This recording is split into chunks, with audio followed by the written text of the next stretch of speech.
ഈ കുട്ടികൾക്കുള്ള അർത്ഥ അവധിയെ സംബന്ധിച്ചിടത്തോളം ഞങ്ങൾ ചർച്ച ചെയ്തിട്ടുള്ള കാര്യമായിരുന്നു.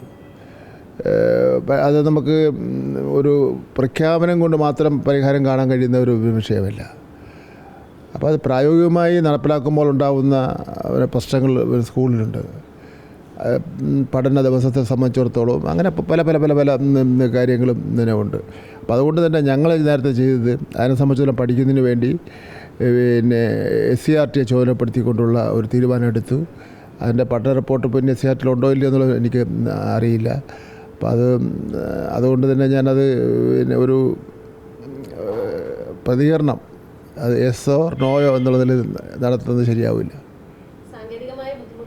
അല്ല, പഠിച്ച് അത് പഠനം നടത്തി അതിൽ അവർ പറയുന്ന കാര്യങ്ങൾ കൂടി അതിൻ്റെ ബന്ധപ്പെട്ടവരുണ്ടല്ലോ, അതിൻ്റെ സബ്ജക്റ്റ് എക്സ്പെർട്സ് എന്നൊക്കെ പറയുന്നത് പോലെ ഈ കാര്യത്തിൽ അഭിപ്രായം പറയാൻ കഴിയുന്ന പിന്നെ ആൾക്കാരൊക്കെ ഉണ്ട്, ഡോക്ടർമാരും ഒക്കെ തന്നെ ഉണ്ട്. അപ്പോൾ അവരെല്ലാം അഭിപ്രായം കേട്ടുകൊണ്ട് മാത്രമേ ഒരു തീരുമാനം എടുക്കാൻ വേണ്ടി പറ്റുള്ളൂ. ഇത് യാതൊരു ഹോം സ്റ്റഡിയും ഇല്ലാതെ ഒരു ഗൃഹപാഠം ചെയ്യാതെ അങ്ങ് പ്രഖ്യാപിച്ചിട്ടുള്ളൊരു കാര്യമാണ് അത്. നമുക്കത് പ്രഖ്യാപനം മോശമാണെന്ന് പറയാൻ വേണ്ടി പറ്റില്ല. അതിൻ്റെ ഒരു സ്റ്റഡി നടത്തിയിട്ട് മാത്രമേ പ്രഖ്യാപിക്കാൻ പാടുള്ളതായിരുന്നു.